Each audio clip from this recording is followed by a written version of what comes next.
Hola, reciban mis saludos en esta nueva entrega de este programa de entrevistas por YouTube, en la que tengo el gusto de estar con un amigo muy querido y admirado, que es Andrés González. Andrés es un poeta chileno asentado hace muchos años en México.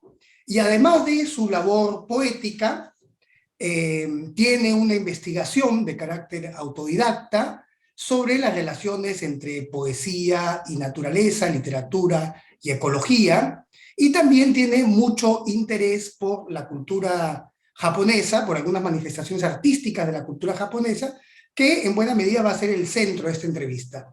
También quiero agregar que Andrés pertenece, digamos, está afiliado a ciertas escuelas del sufismo, que han sido un detonador, digamos, de sus búsquedas espirituales de unión con el amado, de unión con lo absoluto, ¿no?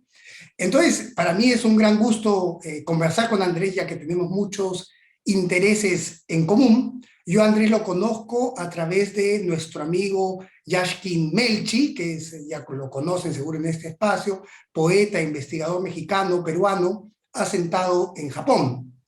Entonces, a partir, creo que, por ejemplo, yo conozco el término ecopoesía a partir de mi relación con Yashkin, y yo creo que tú también con tu amistad con Yashkin empezaron también a explorar juntos buena parte de las manifestaciones estéticas de Japón. Es más, Yashkin me comentó que tú le sugeriste estudiar a Nanao Sakaki, al poeta Nanao Sakaki, que fue, digamos, la tesis de maestría de nuestro amigo Yashkin.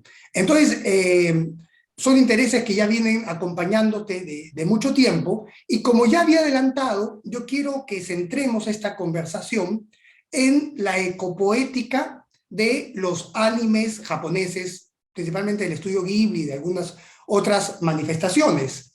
Tal vez para algunos, digamos, personas que habitualmente ven en este canal de una generación mayor que la nuestra, este puede resultar un tema hasta extraño, no propio de una discusión intelectual, pero creo que si se dan el tiempo de ver la entrevista, van a empezar a desanudar, digamos, las profundidades a un nivel filosófico, estético, de propuesta de modernidad que traen estas series animadas, estas películas animadas.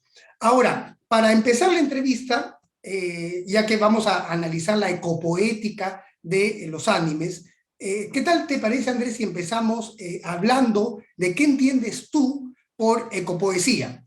Porque partimos que la línea que hoy se ha sentado, digamos, en la academia, poco a poco, a partir de las preocupaciones ecológicas de los años 70 en adelante, y ya hacia el final de los años 90 y principios del siglo XX, se asienta, digamos, en las academias norteamericanas y en algunas academias europeas, la corriente metodológica ecocrítica, que pretende de manera general ver las relaciones entre literatura y ecología. Ahora, yo siento que cuando nosotros hablamos de ecopoesía, claro, cada uno desde sus diferencias, por supuesto, pero compartimos el hecho de que no nos estamos refiriendo nada más a una cuestión literaria, a una cuestión de creación artificial del lenguaje, digamos, ¿no?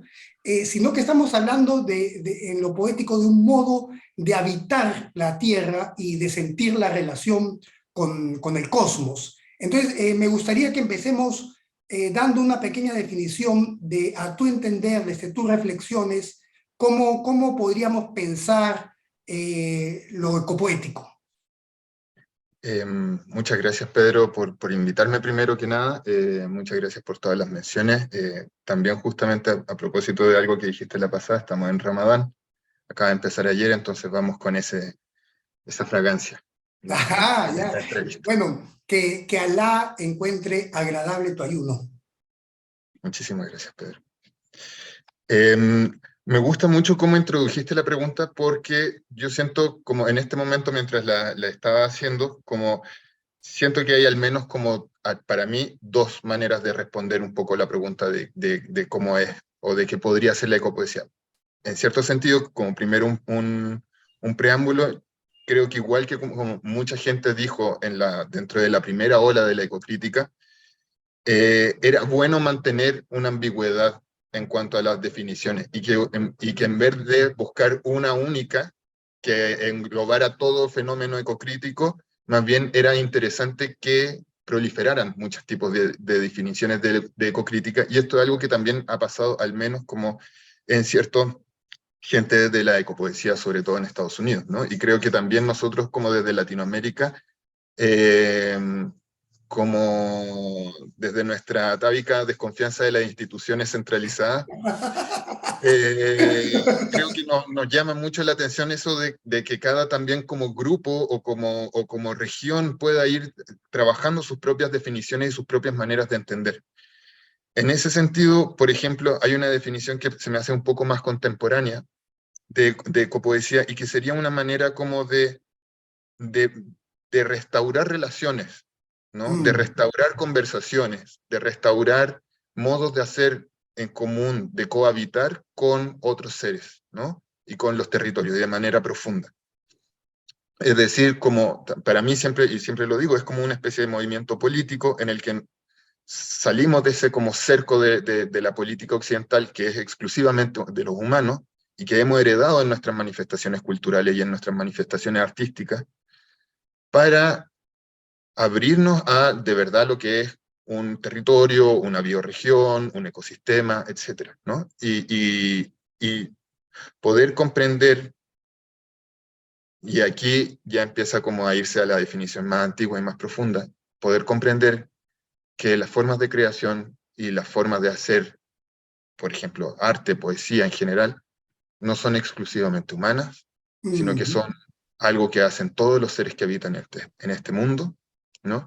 Y que por tanto es importantísimo que la poesía entre en comunicación, la poesía de los humanos, entre en comunicación con la poesía de los pájaros, con la poesía de las hormigas, con la poesía de las piedras, ¿no? Así como en su momento fue importante para la poesía occidental conocer a la poesía persa, o conocer a la poesía china o japonesa, es importante abrirnos a las otras formas de tradición poética que hay en este mundo, y que no son solamente humanas. Claro, y en ese sentido, digamos, un aporte ineludible de quienes trabajamos la ecopoética desde Indoamérica sería la relación con las poéticas indígenas, que justamente son o sea, parecen ser conscientes que el lenguaje humano, si bien es diferente, no es una exclusividad, sino que es parte de una biosemiótica en la que todo habla, todo comunica y, como tú dices, todo canta, todo poetiza, ¿no? Y en la que hay la posibilidad de ritmarnos con esa poética del territorio. Sí.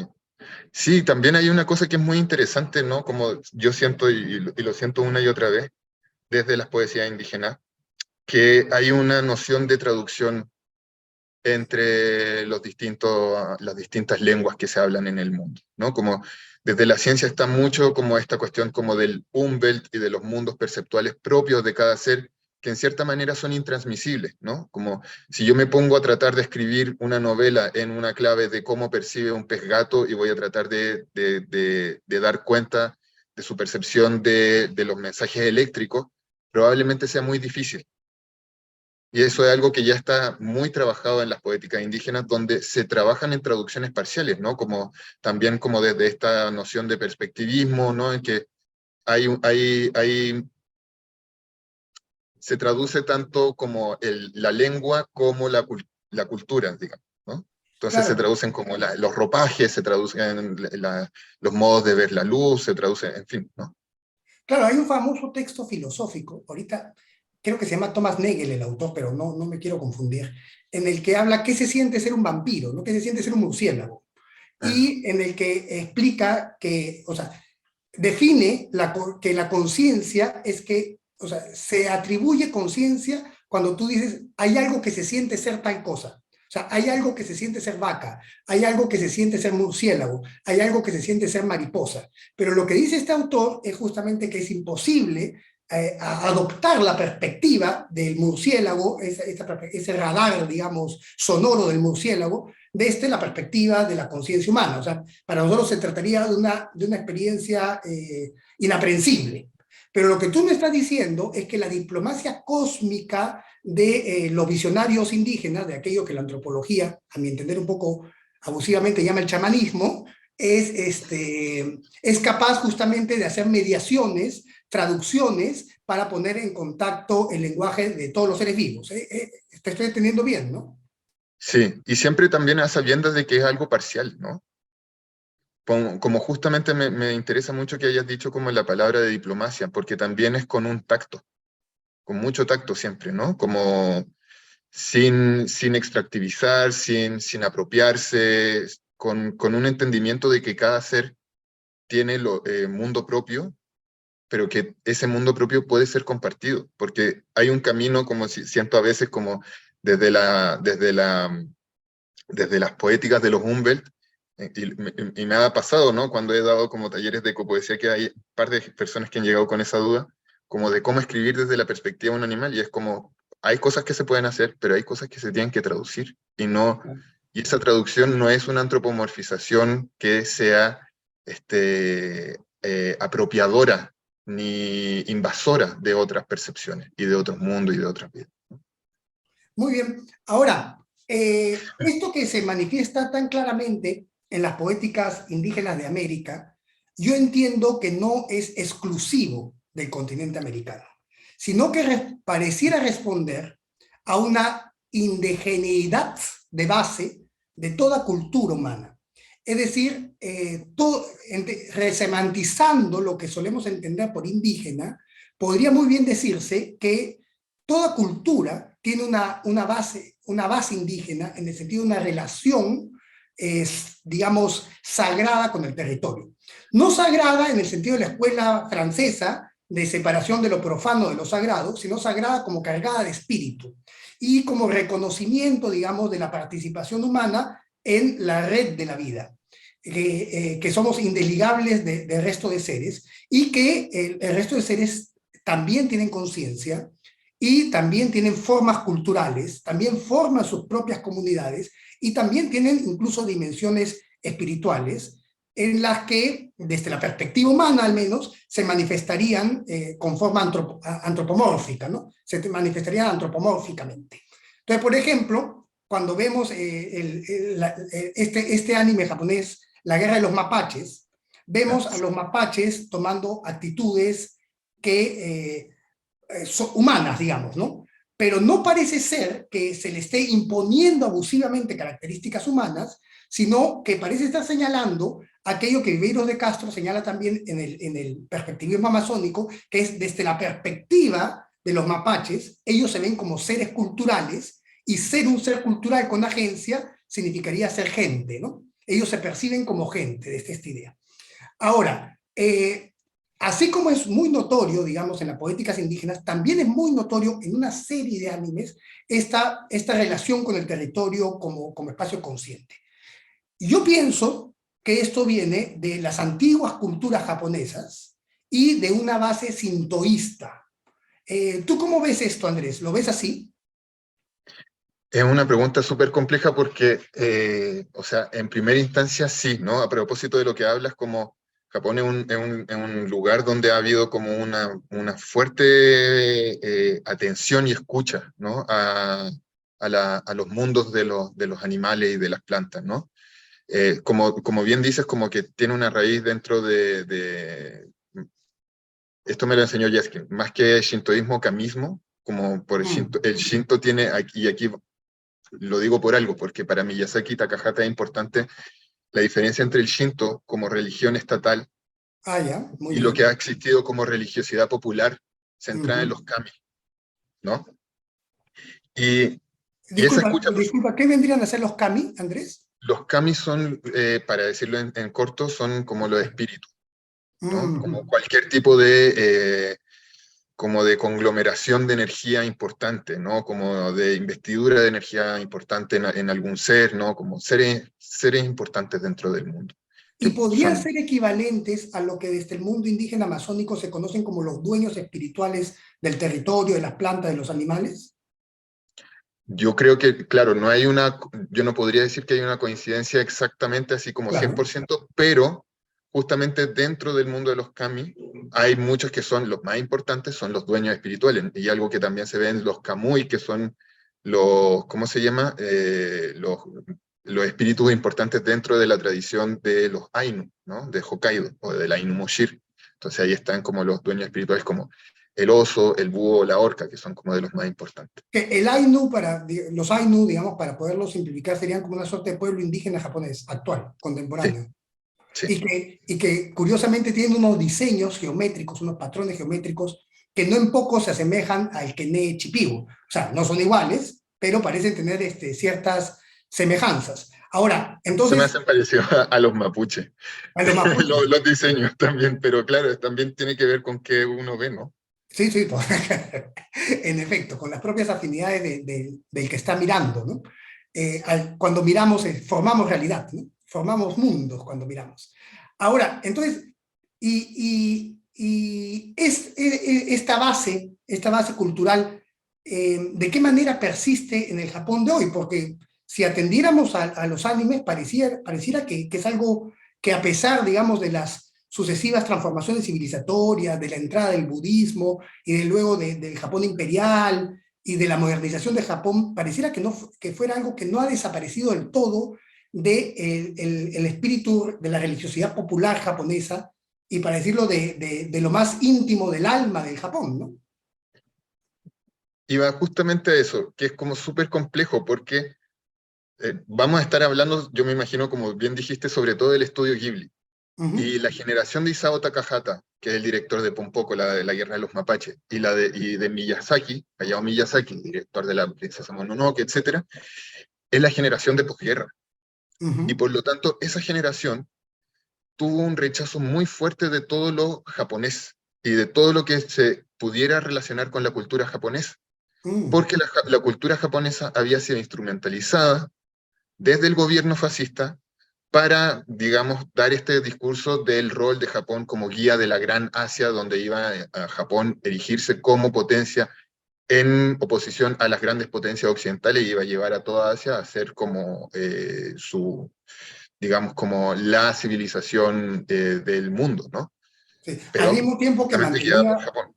al mismo tiempo que mantenía una relación de subordinadora, hasta racista, con otros pueblos orientales, como con los chinos, por ejemplo, ¿no? Exacto, exacto. Era justamente eso, y era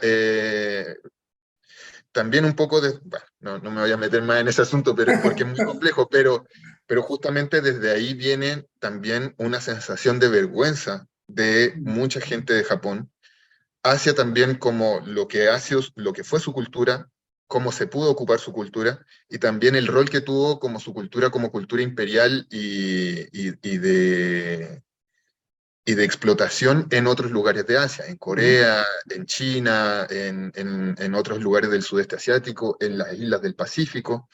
Entonces, eso es súper fuerte. Y para Takahata, tanto como Miyazaki, si uno ve sus primeras obras, son todas fuera de Japón.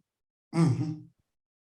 Miyazaki solamente a los 40 y tantos años, y que es con Totoro, hace su primera obra situada en Japón. Y eso es Ahora, algo súper importante de ver, porque para nosotros Miyazaki es como tradicionalista, y Miyazaki le costó muchísimo. pero hay mucho más que decir en esa línea, pero quisiera detenerme en este punto, que es muy interesante, de una operación que hace el anime, y desde sus momentos iniciales, por ejemplo con Heidi, de apropiación de la cultura europea, ¿ya? O sea, están mirando todo lo que pueden aprender de Europa, pero lo interesante es, por ejemplo, en el caso de Heidi es muy evidente, que se van a una tradición de la antigua Suiza, alpina, digamos, de la parte germánica alpina, rescatando justamente una relación con el territorio, casi romántica en el sentido alemán, pero con los cuales ellos pueden sentirse identificados de una manera alterna a la Europa modernizadora, digamos. Claro. Entonces, es un rescate, ahí hay un diálogo inicial, digamos, que tú te estás dando cuenta del inicio de esta gente, ¿no? De estos creadores, en los cuales van a mirar el mundo, pero tratan de encontrar algo que les permita expresarse a sí mismos, y de manera tal vez subterránea el espíritu de la contemplación y del vínculo con la naturaleza, que es muy propio del antiguo Japón preimperial. ¿Cómo ves este diálogo? A mí me parece muy interesante porque son procesos de modernización, Sí. pero alternativos, heterogéneos. Quisiera que lo comentes un poquito, Andrés. A mí también me parece que hay una cosa como ahí que los dos son, o sea, por algo en los momentos más tardíos de su carrera pudieron volver al Japón antiguo, preimperial o paraimperial de manera tan profunda, era porque lo traían de alguna manera dentro o era algo que les interesaba y que básicamente lo que podamos decir es que no es que no les interesara la cultura japonesa, sino que había habido un bloqueo cultural, digamos, como postguerra, ¿no? Como ellos como generación. Pero es muy interesante lo que dice de Heidi y de todas estas como primeras obras de ellos, como de recrear toda la como literatura infantil europea, universal, ¿no? Pero los grandes cuentos, ¿no? Como que son transmitidos como de Corazón, del mundo de Amichis, Heidi, etcétera. Toda esa gran literatura de fines del siglo XIX y principios del XX, que también está hecha como con un espíritu como de una pedagogía otra, ¿no? Eh, Ahí hay una cosa que es bien importante, o sea, viene de esa raíz, yo creo, como también como del campesinado japonés, Sí, ¿no? De la justamente. experiencia profunda del territorio. Y aquí creo que también es algo que cabe decir, ¿no? También ellos como marxistas, ¿no? Porque en el proceso de Heidi, Ujú. Takahata fue súper enfático en ir a Suiza e investigar los tipos de herramientas que se ocupaban y los lugares de trabajo porque había una preocupación súper importante en la vida de los trabajadores. Y lo que Sí, trataban de hacer un poco era presentar las vidas de los trabajadores y los niños como dentro de ese universo. Ahí la historia de tanto de Miyazaki con Takahata con el marxismo va a ir oscilando, ¿no? Pero esa es como también su matriz, ¿no? Y también justamente de poder buscar una alternativa a la modernidad, que tampoco para ellos era como, aunque al principio más o menos sí, pero tampoco era la Unión Soviética, ¿no? sí, bueno, es que cuando me habla de marxismo, no me deja de sorprender y al mismo tiempo lo entiendo. Porque por un lado, por ejemplo en Heidi, si uno fuera marxista, digamos, clásico, lo que uno investigaría sería el proletariado de Frankfurt, ¿no? Y Sí, más bien Frankfurt es visto como un lugar del mal, cuando para Marx, digamos, es sabido que los burgos, de cierta manera, liberaron al campesinado de los vínculos feudales, ¿no? Pero al mismo tiempo, también hay una vista del campesinado suizo como un poco ignorante y supersticioso. El que se salve es el abuelo, que es un individuo casi nietzscheano, ¿no? El abuelo es un Zaratustra, ¿no? Vive lejos de la gente, respirando el aire frío de las montañas, y donde sí viene una cosa claramente marxista, pero resemantizada también por estos creadores japoneses, es la parte del materialismo, ¿no? Porque hay una conciencia, como tú dices, primero de los materiales de trabajo, de los métodos de producción, por ejemplo, del queso en Heidi, ¿no? Es súper importante cómo preparan el queso, pero también hay un material de escalar las montañas, y hay hasta un saber etnobotánico de las plantas dulces que van a permitir que la cabra produzca leche para no ser sacrificada, ¿no? O sea, hay una cosa con la materia que sí entiendo que tiene una base marxista, pero en todo caso es un materialismo ampliado. ¿Cómo podría?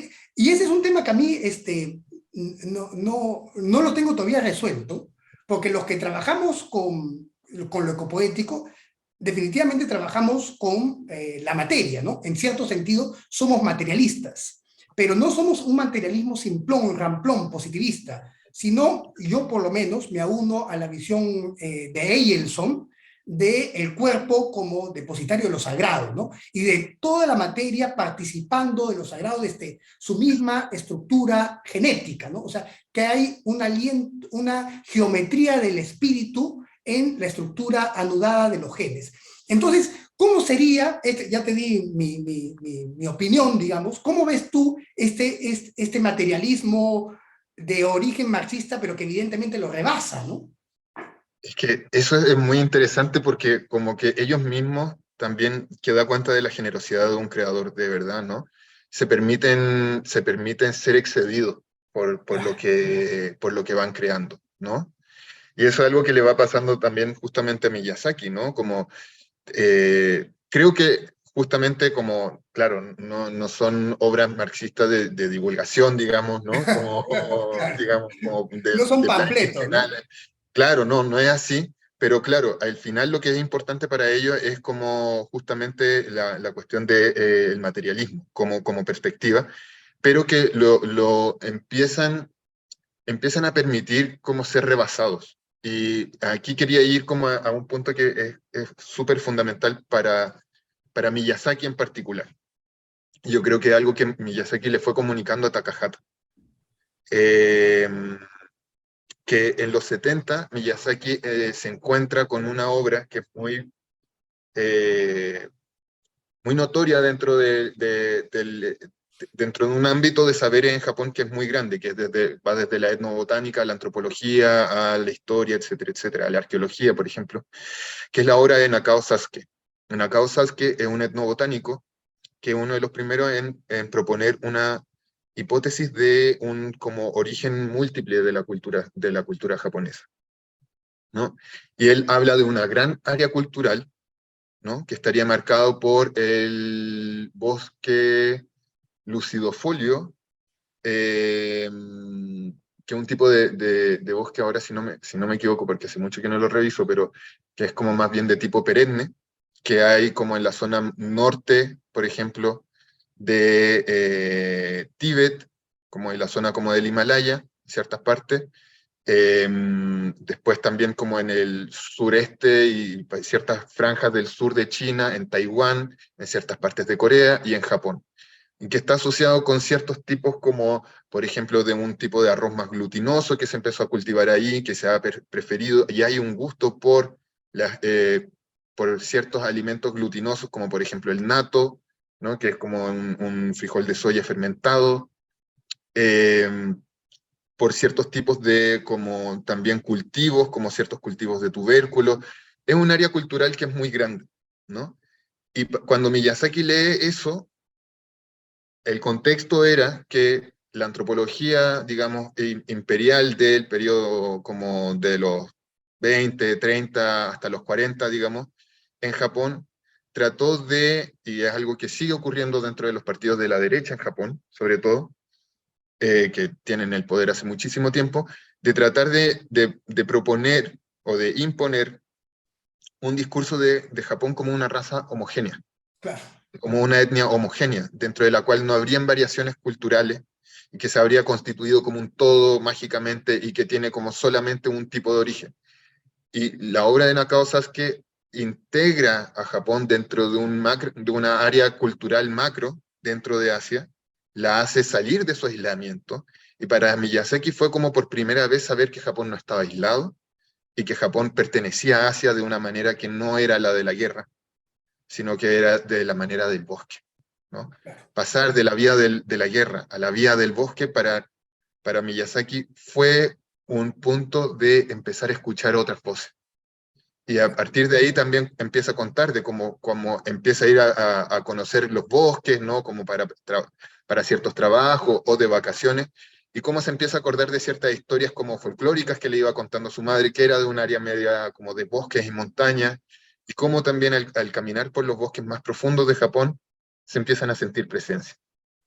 Entonces eso también habla muy bien de Miyazaki, de alguien que se permite ser rebasado por una realidad que es mucho más amplia de la que él creía que era, ¿no? Claro, Y claro. eso es muy interesante también como de lo que dices, o sea, yo también me involucro mucho en esa cuestión de un materialismo más amplio o de también una perspectiva espiritual que no deje nunca de lado lo material y lo concreto, ¿no? Estar en ese, digamos, tejido que puede revertirse para un lado u otro, ¿no? Hacia lo espiritual Sí. o hacia lo material, sin abandonar ninguno, ¿no? Siento que eso es como muy importante dentro de el impacto que pueden tener, por ejemplo, producciones como las de Estudio Ghibli u otras, en un área cultural a la que no necesariamente van a llegar, por ejemplo, la influencia de las culturas indígenas del mundo, ¿no? O sea, el impacto que ha tenido Miyazaki en 20 años, o el estudio Ghibli en general, en 20 años, ha llevado a que ahora la gente como que vea con su hijo básicamente como el estudio Ghibli, casi igual que como es Disney. Y Sí, claro. Disney creó eso durante 70, 80 años de monopolio cultural absoluto, ¿no? Y estas personas lo lograron en 20 años. Sí. Ahora, hay varias cosas de las que has dicho que son muy interesantes y que conviene detenerse un poco en ellas. Porque por un lado, frente a la construcción de la comunidad imaginada, digamos, para decirlo en términos de Benedict Anderson, de el Japón imperial como una unidad, esto se deshace ante la evidencia antropológica y etnohistórica. Digamos, es evidente que los ideogramas vienen de China, las artes marciales vienen de China, el budismo Zen tiene una base en el budismo Chan, o sea, ya esas son cuestiones innegables que darían cuenta justamente de que China, de que Japón más bien nunca ha estado aislado del resto de Asia. Entonces me imagino frente a la cerrazón imperial y etnocéntrica y con tintes evidentemente xenófobos y hasta eugenésicos, en el sentido de considerar superior a la raza, a la supuesta raza japonesa, que era una raza que ya sabemos que es una raza mestiza, debe haber sido muy liberador para estos autores, digamos, que no creían en el cuento imperial. Pero, asimismo, a pesar de este primer rechazo, digamos, frente a este Japón, que nunca lo terminan de abandonar del todo, ¿no? O sea, son conscientes de que ellos están discutiendo todo el tiempo con esta idea homogenizadora del Japón. Lo interesante es que al mismo tiempo no optan, como otra buena parte, digamos, de la juventud de su generación, por una norteamericanización, por Claro. una asimilación acrítica de la sociedad consumista, sino que buscan otras formas de producción y de relación con el territorio. Entonces, esto se aunaría, digamos, a lo que ya habíamos comentado antes, del desarrollo de modernidades alternativas, de modernidades no hegemónicas, de modernidades que puedan integrar, digamos, lo ancestral. En primer lugar, desde Europa mismo, descubriendo la propia ancestralidad europea, porque Sí. cuando uno ve Heidi, por ejemplo, al final el abuelo es un sanador, ¿no? Sana con el territorio a la niña de Frankfurt, a la niña citadina, que no puede caminar. Entonces la metáfora es perfecta, ¿no? Entonces, el abuelo es un sanador, digamos, es un chamán, para decirlo así. Y, y además proponen, como tú has dicho, utilizar las técnicas más avanzadas de la animación, digamos, apropiarse de lo que estaba haciendo Disney, pero apropiarse digestivamente para romper, digamos, el discurso fantasioso, de entretenimiento, de evasión que propone Disney y finalmente consumista, para más bien utilizar los medios de comunicación como una herramienta de concientización de la necesidad de curar el vínculo con la madre tierra y con el resto de seres vivos, ¿no? O sea, esta idea de utilizar los medios de la modernidad en otro sentido a mí me parece muy estimulante. Totalmente, sí, sí, sí. Y hay algo que luego sale mucho en los libros sobre Miyazaki, como gente que como que al parecer no entendería que hay otras formas de hacer modernidad que pueden implicar el uso de la tecnología, de las tecnologías como alta tecnología o tecnología muy como industrial, junto con tecnologías tradicionales, ¿no? Como las tecnologías como del trabajo con los lácteos o las tecnologías de, el conocimiento de las maderas o también del trabajo del hierro, en fin, ¿no?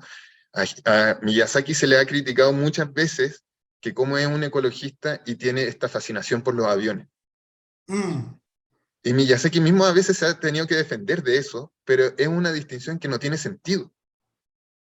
Porque de hecho hay una parte muy bella en La Puta, esta, que es la segunda, si no tercera película del estudio Ghibli, donde hace como una pequeña historia de la aviación, digamos, y todo parte con un molino moviéndose al viento y una persona en el campo con una vaca, y empiezan a aparecer los biplanos, los aeroplanos, y luego grandes ciudades como voladoras, y luego guerra entre esas ciudades voladoras, y luego finalmente todo vuelve a ese, a ese molino de viento, ¿no? Pero no está renunciando a una tecnología, está renunciando a una escala, que es la escala de la guerra, y a una instrumentalización de la tecnología para la guerra, ¿no? Y que también es como el tema de su última película, ¿no? Y que también él lo liga tanto con la aviación, como en el fondo, que es el sentido, digamos, ni tan oculto, porque es muy visible, de la animación como instrumento de guerra, que es lo que tú dices, ¿no? El implantar como una noción de, por ejemplo, de ocupar la animación como ayuda del marketing y para vender cosas a los niños, que era algo que no pasaba hasta antes de los 70, cuando cambiaron las leyes en Estados Unidos y en todo el mundo como al respecto, pero ya había una cuestión de comercialización antes, ¿no? No, Eh, bueno, hasta en algún momento Disney utiliza la animación para crear una conciencia nacional de guerra en la época de la Segunda Guerra Mundial, o sea, lo hace de manera explícita, ¿no? Pone la animación al servicio de la conciencia bélica de la nación, ¿no? sí, no, claro, en los 30, 40 la animación se ocupó como arma de guerra así Claro, puramente, claro, pero incluso después siguió eso, ¿no? Y para Miyazaki la pregunta es, claro, ¿se va a ocupar esto para la guerra o es un sueño, porque un ya es bello sueño? el estado de guerra permanente, ¿no?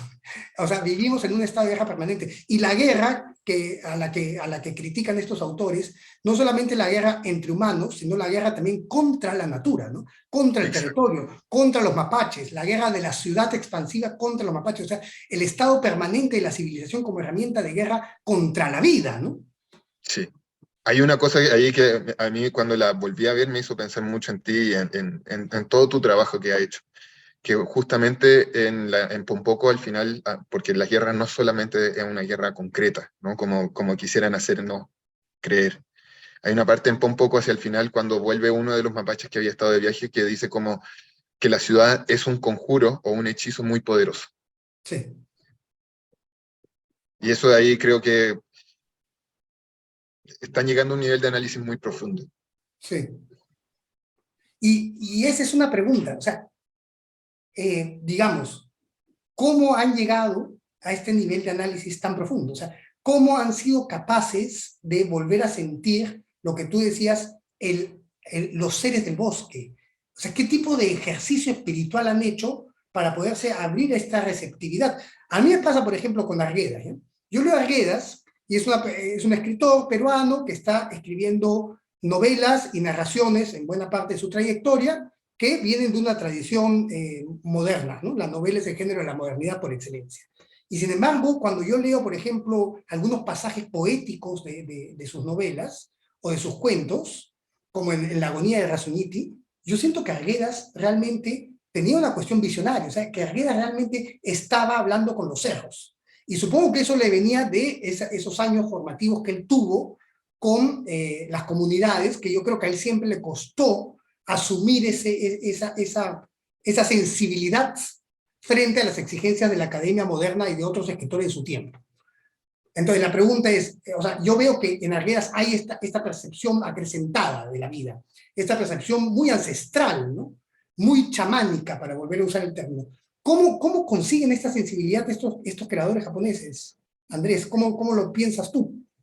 Yo creo que es una gran pregunta, porque es muy difícil de saber. O sea, Miyazaki cuenta como en muchas entrevistas o en charlas que ha dado, como la importancia de la crianza de su madre y de los cuentos como folclóricos que le contaba, ¿no? De los cuentos populares, ¿no? Y enraizado en una parte como montañosa de Japón. Por otra parte está como también como su ida cada vez más a los bosques, ¿no? Y como también como eso fue como particularmente intenso cuando él estaba preparando la princesa Mononoke, por ejemplo. Pero también hay que entender que son personas que, como Takahata y como probablemente le pasa a Miyazaki, que de hecho volvió de su retiro para hacer una última película, son gente que se van a morir, que se murieron o se van a morir trabajando y que han trabajado toda su vida, ¿no?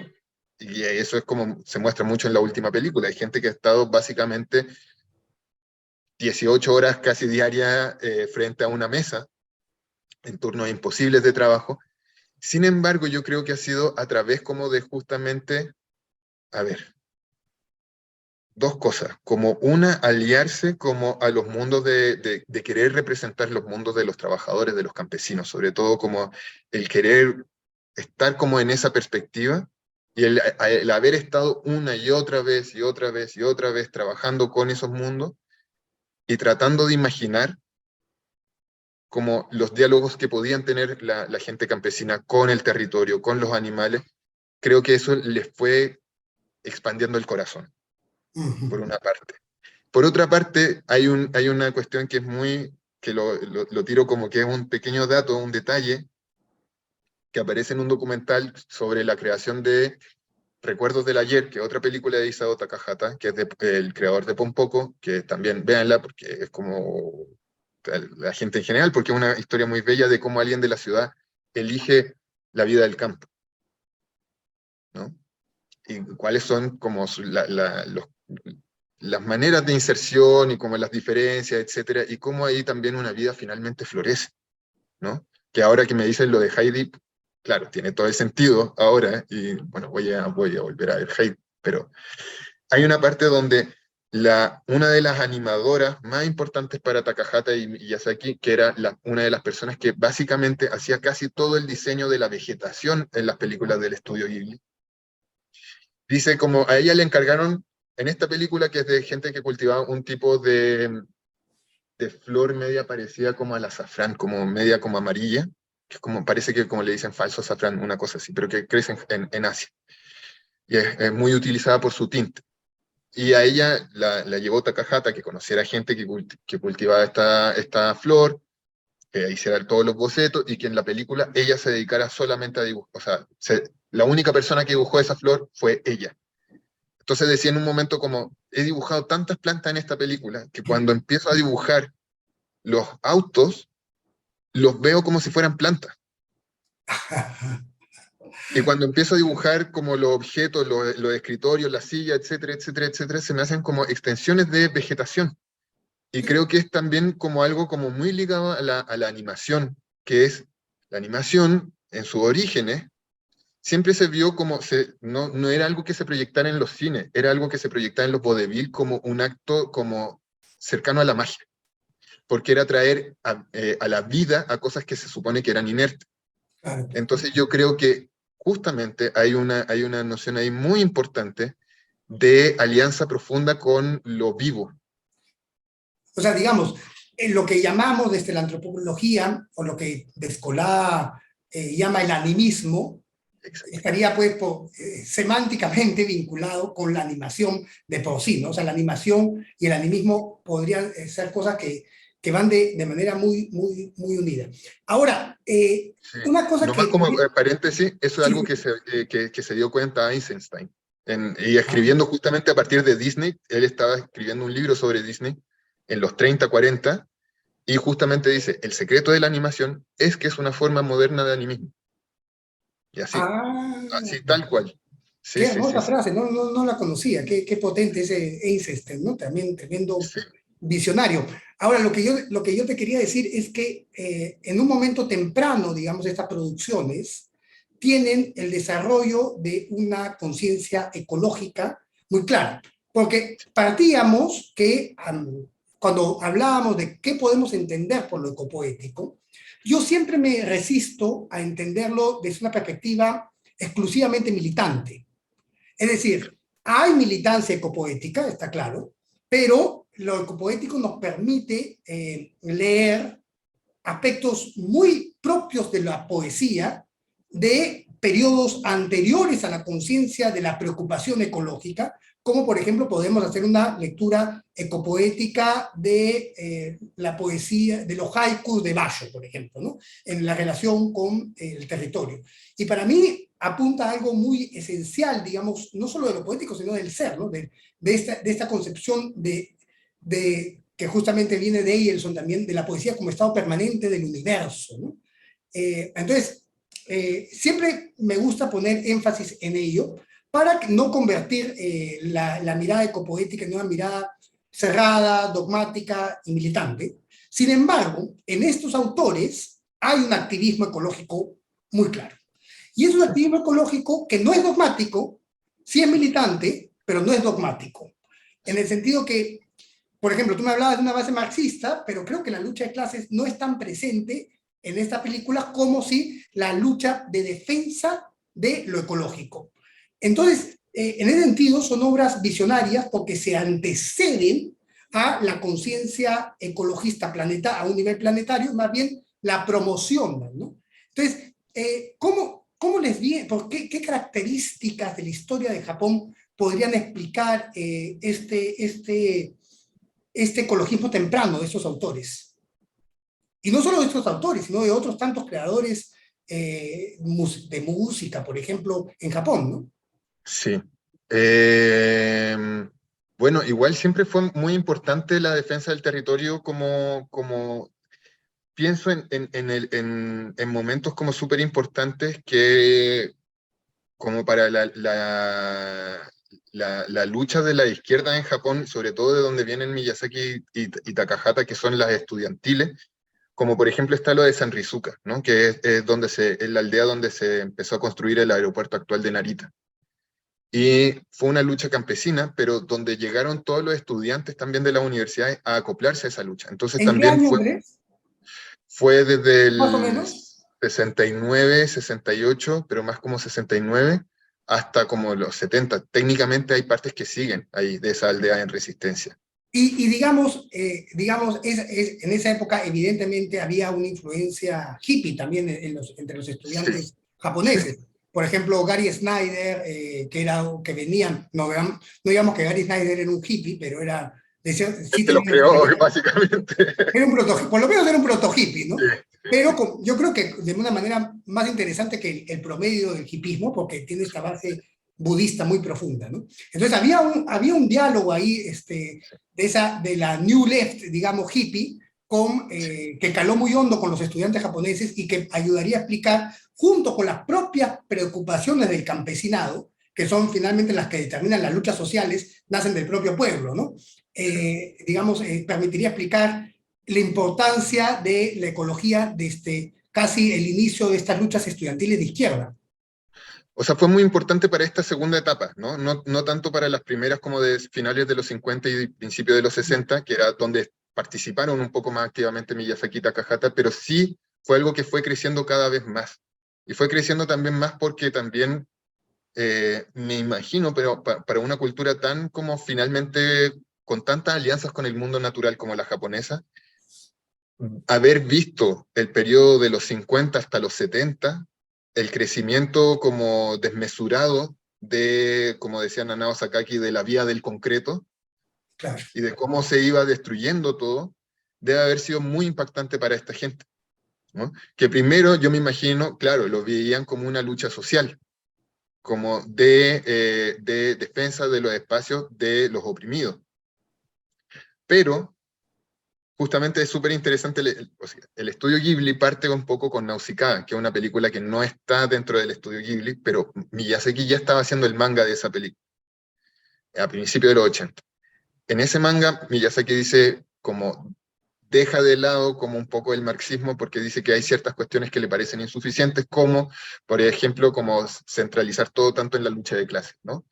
Y que le parece que es mucho más amplia la lucha que está ocurriendo como justamente como en un término ecológico. Uh-huh. Muy bien. Y empieza como ahí a aplicar como un enfoque cada vez más ecológico y cada vez más centrado como justamente en las vidas de los otros seres, ¿no? Y ahí como empieza a decir como me es insuficiente finalmente los análisis de otras partes que no sean de este territorio. Y justamente ahí empieza como una conciencia de tratar de ver como los elementos de la cultura japonesa que le permitan analizar también cómo se está llevando a cabo esta destrucción del medio ambiente y qué herramientas tiene el propio medio ambiente, en fin, todo esto, cómo resiste un ecosistema, ¿no?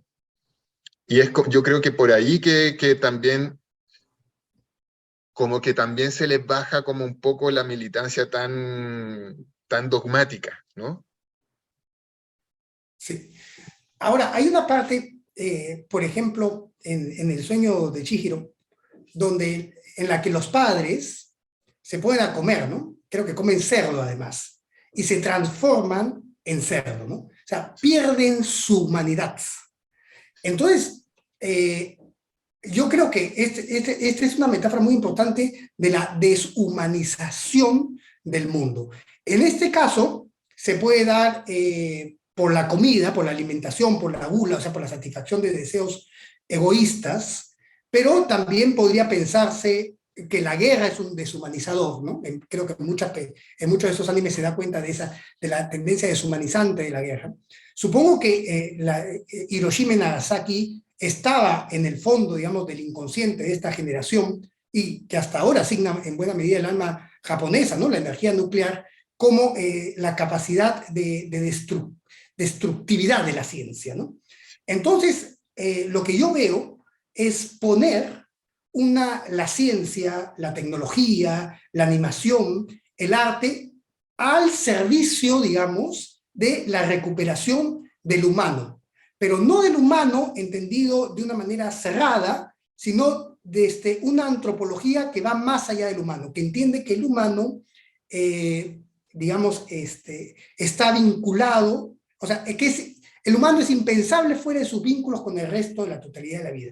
Entonces, yo creo que estas películas están permeando, vehiculizando esta antropología más allá del humano de una manera muy prematura, ¿no? O sea, algo que hoy nos empieza a resonar, ellos ya la tenían bastante claro. Entonces, hay al mismo tiempo una defensa de la humanidad, de la sensibilidad, de la ternura, de lo poético, pero al mismo tiempo no una defensa, digamos, positivista, etnocéntrica, más de cuño marxista, digamos, del humano como dominador de la naturaleza, sino una resignificación de lo que significa ser humano, que yo creo que es fundamental comentarla. Sí, totalmente. Sobre todo, por ejemplo, claro, lo que dice es muy importante como ver como la situación de lo humano dentro de las obras de Miyazaki y Takahata. Por ejemplo, en La princesa Mononoke, donde como que está, que para mí es la obra maestra de Miyazaki, ¿no? Uh -huh. También por el nivel de profundidad que tiene todo el análisis que hace y que es del 97 finalmente, ¿no? En un momento en que había una época que quizá ahora como que a la gente más joven se le olvida que hubo un boom de producción cultural ecológica o ambientalista en los 90 y que había muchas cosas de animación, etcétera, y muchas películas, y era un tema que se hablaba, pero también que tenía mucha como una onda como más naïve. Y en La princesa Mononoke, entre muchas cosas que vemos, es que la humanidad tiene muchas facciones, Sí. pero que la humanidad también está inserta dentro de una gran política que la excede. Y que esa política también, no es, la naturaleza no es un bloque único y que estén de acuerdo porque son todos de un partido único de la naturaleza, sino que cada digamos, familia y grupo y a veces individuos tienen posiciones que son distintas. Los lobos tienen una posición, los jabalíes tienen una posición, los monos... Entonces, Sí. no es un bloque contra otro bloque, O sea, ni sino que... siquiera es lo humano contra lo animal o lo humano Exacto. contra la naturaleza, sino que el humano es parte de unas complejas redes en las que cada uno tiene una perspectiva distinta. O sea, no hay lo animal o lo vegetal como bloque homogéneo, sino que cada vegetal tiene sus propios temperamentos y ellos prestan atención justamente a esta complejidad heterogénea, ¿no?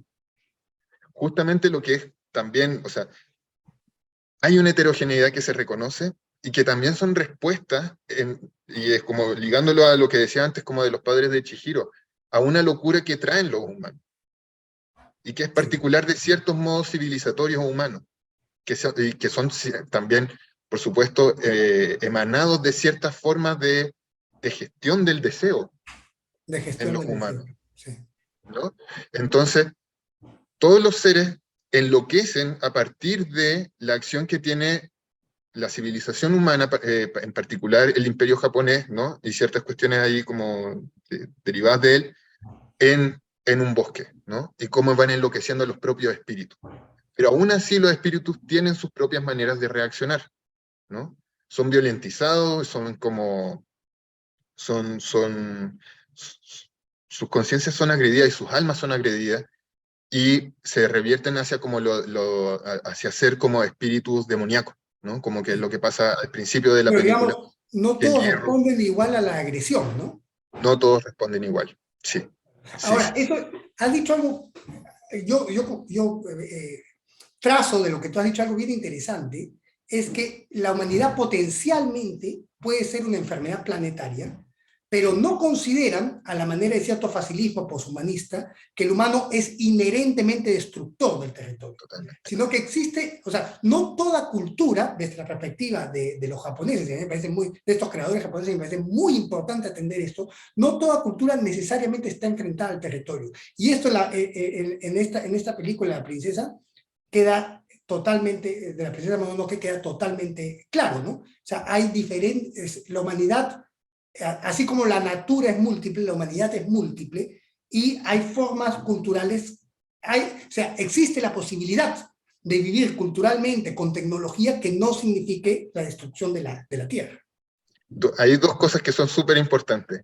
Primero, una película admite todas las lecturas posibles, pero es innegable que Miyazaki está condenando la posición de San, la princesa Mononoke, que es justamente de que la humanidad es mala, Sí, per se, inherentemente. Y ahí porque es súper ella ha central, perdido su humanidad porque toma sangre, o sea, un sí, ¿no? Y alimento ella no es como dice, pasado por odio el ser humana, fuego. odio ser humana, no quiero Sí, ser humana, quiero ser un lobo, ¿no? sí.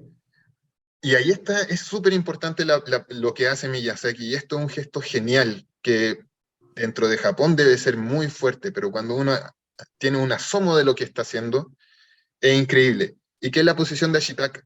Porque Ashitaka es el personaje principal, no solamente por la maldición que tiene, etcétera, etcétera. Ashitaka viene, es un emishi, es un indígena japonés, Sí, es un indígena. de un pueblo Sí. indígena que había sido, que ellos están ocultos, ¿no? Y ellos se refieren al rey de Yamato, no al emperador de Japón. Para ellos es un clan más que subió al poder y etcétera, y se agenció todas las tierras, pero es un Esa clan sutileza más. política es genial, realmente.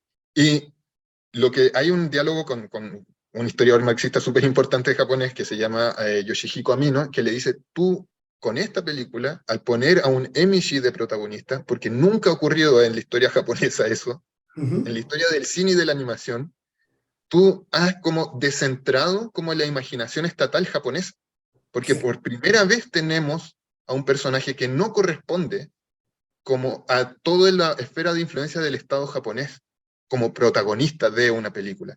Y ese protagonista lo que hace es precisamente como instalar una perspectiva indígena dentro de esta situación civilizatoria de unos contra otros, del bloque de la humanidad contra el bloque de la naturaleza, decir, esto es mucho más complejo, son alianzas y no hay por qué abandonar a lo humano dentro de la convivencia del mundo natural. Eso Ashitaka incluso se los dice a los propios animales y espíritus del bosque, ¿no?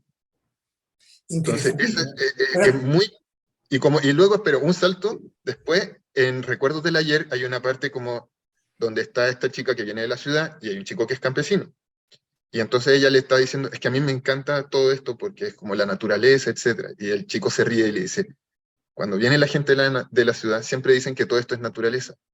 Pero ese recodo del río, eso fue hecho como por mis abuelos. Esa parte del bosque fue plantada hace 5 generaciones. Y le está descubriendo que hay una posibilidad, que es lo que se llama el Satoyama, de un ecosistema como transicional, donde hay cabida tanto para lo humano como para lo silvestre. claro, es que finalmente el Satoyama es todo, pues, porque no, o sea, tú sabes que a mí me interesa mucho el romanticismo alemán, ¿no? Pero esa idea de la naturaleza como espacio virgen, eso en el pensamiento indígena no existe más, ¿no? O sea, no hay nada que no participe de la cultura y no hay nada que no sea naturaleza, ¿no? No es que no exista división posibles divisiones entre naturaleza y cultura, pero significan otra cosa en el Sí, espacio indígena. Por ejemplo, el límite entre la casa cultivada, ¿no? Y el bosque es claro, ¿no? sí, Pero al mismo tiempo la continuidad también lo es. Entonces, sí. eso es lo interesante. Ahora, para ya acabar, porque nos hemos extendido bastante, ¿sí? Yo me sorprendo de las mismas revelaciones que han salido en el diálogo, o sea, de la espontaneidad en la que se ha dado y de las coincidencias y de cómo me ha alimentado tus reflexiones. Para acabar, yo creo que una lección fundamental para nosotros, creadores indoamericanos, digamos, de estas propuestas japonesas, es la posibilidad de generar expresiones artísticas con alta tecnología, sumamente modernas, sumamente actuales, pero que no dejan de lado lo ancestral, sino que generan estéticas modernas heterogéneas. Tú coincides conmigo en que supongo que este es el mayor aliciente que nos puede llegar de ellos para nosotros como creadores, en nuestro diálogo, y por eso hemos hablado tantas veces de la necesidad del diálogo directo de América con Asia, que no pase por los aparatos legitimadores del norte, sino nosotros directamente interpretar y nutrirnos de lo que viene de ellos, ¿no? Sí, a mí me parece fundamental, por ejemplo, como lo que tú dices, como de modernidades otras, ¿no? Como en donde no haya la alta tecnología o la tecnología más compleja, como entre comillas, porque ese no es el nombre, no signifique eh, el menosprecio y la desaparición de las formas tradicionales de vida y de cohabitancia. Ahora, lo que también se me hace muy importante es cómo podemos, de todos estos creadores, tanto de Miyazaki como de Takahata, o como de otra gente, como por ejemplo, que no hemos hablado de otros elementos, de otros casos de la animación japonesa, pero por ejemplo está Mushishi, que es un gran manga y anime, que también justamente se basa en una políticas heterogéneas del mundo vivo, ¿no? Y de los ecosistemas, más que materiales, ¿no? Eh, Creo que hay una gran importancia de tomarse, digamos, la cultura popular para manifestar como estas otras posturas y no atrincherarse dentro de esferas de influencia cada vez más micro, ¿no? Donde como que no hay posibilidad de llegada.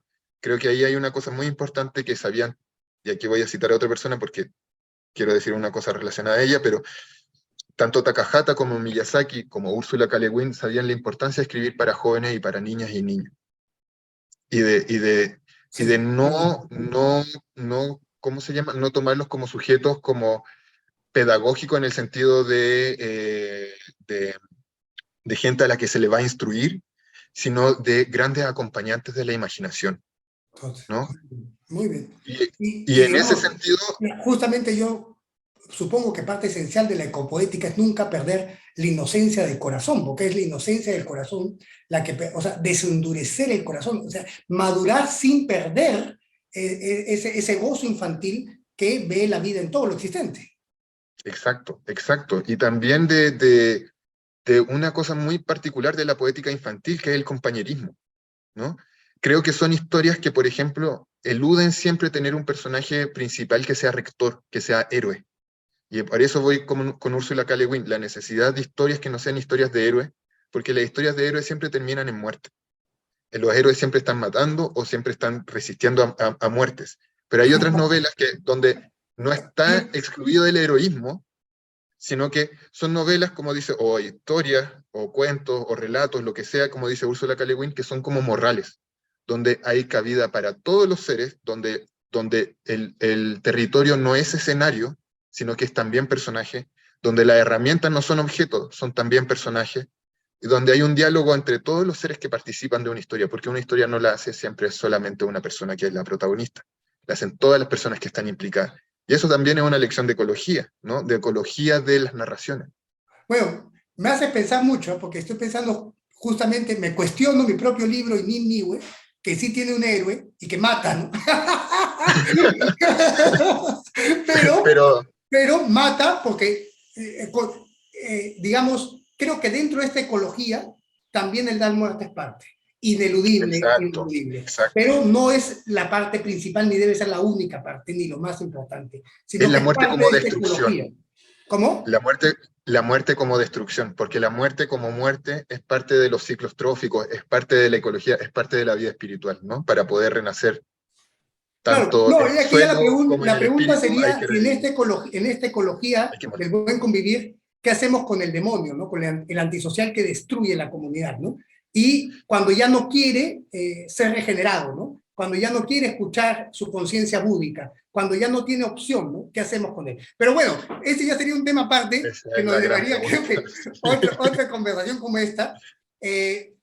A ver si en nuestro próximo encuentro lo conversamos, porque no es poca cosa. Bueno, Andrés, muchísimas gracias.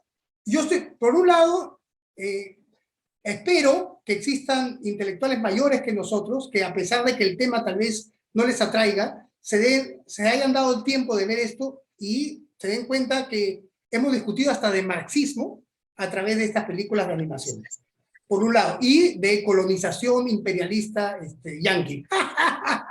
y por otro lado, estoy seguro que mucha de la gente de nuestra generación y más jóvenes que hemos crecido viendo películas de animación, van a haber gozado mucho de tus reflexiones, que realmente a mí me han despertado mucho placer, casi te diría que algunas de tus palabras me han despertado un júbilo, y supongo que muchos de nuestros interlocutores, de nuestro público, también lo harán. Así que muchas gracias, Andrés. Me reafirmo en mi amistad contigo y en lo interesante que me parece tu pensamiento y tu aproximación a la poesía y al arte. Muchas gracias, Pedro. No, para mí un honor poder conversar siempre contigo y poder compartir, poder pensar juntos. Bueno, Andrés, salam aleikum. Aleikum salam.